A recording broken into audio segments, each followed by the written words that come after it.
Predstav si, že sa prebudíš v stredoveku. Žiadna sprcha, žiadna zubná kefka, dokonca ani toaletný papier. Vzduch je ťažký, ulice zapáchajú a ľudia sa kúpali, no povedzme, že občas. Dnes sa ponoríme do sveta stredovekej hygieny. Nie cez ružové okuliare, ale priamo do špiny, zápachu a zvláštnych zvykov, ktoré by ti dnes zaručili blog na Instagrame. Priprav sa, tu je 10 brutálnych faktov o hygiene v stredoveku, ktoré sú také nechutné, že budeš ešte viac milovať svoju sprchu. Kúpeľ ako sviatok v stredoveku sa kúpanie považovalo za výnimočnú udalosť, nie dennú rutinu. Bežný človek sa kúpaval raz za mesiac, niekedy raz za sezónu a niektorí dokonca nikdy. Vážne, napríklad kráľ Ľudovít XIV. Údajne nemal rád vodu, veril, že prenáša choroby a za celý život sa vraj vykúpal len niekoľkokrát. Kúpanie bolo často suchou záležitosťou. Ľudia sa len utierali handrami, prípadne treli pokožku pieskom alebo popolom, aby odstránili špinu. U aristokratov sa kúpeľ mohol konať pri výnimočnej príležitosti, napríklad svadbe. Parfum namiesto mydla. Keď sa nekúpeš, musíš to nejako zakryť. Riešením boli parfumy, bylinky a voňavé oleje. Šľachta nosila malé vrecúška s levanduľou, rozmarínom alebo tymianom, či už v rukávoch alebo zavesené na krku.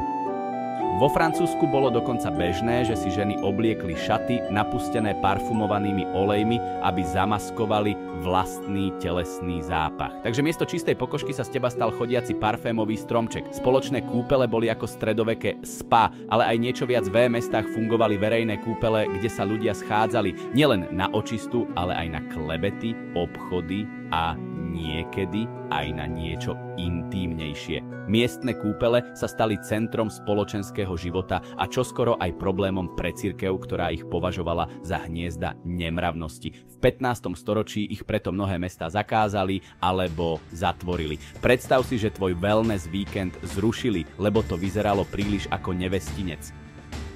Mydlo bolo ako luxusný tovar, mydlo nebolo bežnou súčasťou domácnosti, vyrábalo sa z tuku a lúhu, čo znamená smrad a dráždivá látka. Ľudia si mydlo vyrábali doma, no používali ho len na šaty alebo riad, nie na pokožku. Bohatí si dovážali jemnejšie mydlá z Blízkeho východu, najmä z Alepa alebo Damasku. Ale pre obyčajných ľudí bola voda studená, špina normálna a mydlo luxus. Umývanie rúk, len ak si bol mních. Dnes si umývame ruky automaticky, ale v stredoveku to bola rarita. Iba v kláštoroch sa dodržiavali prísne pravidlá čistoty. Mnísi si umývali ruky pred jedlom, po modlitbe, po práci. Bežní ľudia, tí si jedlo často chytali rukami, bez akéhokoľvek umývania. A keď to jedlo jedol celý stôl spoločne z jednej misy, no, nechýbal len mydlo, ale aj zmysel pre osobnú hygienu. Zuby sa čistili popolom alebo soľou, zubná kefka zabudni. Ľudia používali konáriky, popol z dreva alebo soľ na čistenie zubov. V niektorých oblastiach dokonca žúvali aromatické bylinky ako méta alebo šalvia, aby si osviežili dych. Bohatí si nechávali brúsiť zuby, čo viedlo k ich oslabeniu a strate. A zubári, tí boli väčšinou holiči, ktorí ti vyťahli zub bez umrtvenia rovno na stoličke. Toaletný papier neexistoval. Po použití latríny ľudia používali rôzne náhrady, slamku, trávu, handry, dokonca mušle alebo kúsky keramiky. V kláštoroch sa používali špeciálne látkové pásiky, ktoré sa ale zdieľali. Toalety boli často len diery nad jamou, ktoré sa vylievali raz za čas. Vo veľkých mestách sa odpad hádzal priamo na ulicu alebo do rieky. Áno, Paríž doslova smrdelo. Oblečenie prali, ale nie často. Oblečenie sa považovalo za ochrannú vrstvu proti špine. Spodné prádlo, ak nejaké bolo, sa menilo raz za týždeň alebo menej. Vonkajšie vrstvy sa prali možno raz za mesiac. V niektorých prípadoch nosili ľudia rovnaké oblečenie celé týždne alebo mesiace. Zápach bol vnímaný ako normálny a nie ako niečo, čo treba riešiť. Vši, plchy a parazity, vaši spolubývajúci bežní ľudia. A dokonca aj šľachta trpela všiami a blchami. Vlasy si často holili a nosili parochne, no tie sa tiež nečistili. Existovali špeciálne hrebene na vyčesávanie vší, no parazity boli jednoducho súčasťou života. Lôžka boli plné škvrn a mizu a niektoré domy mali aj domáce potkany, smrad a ruš. Zdravie.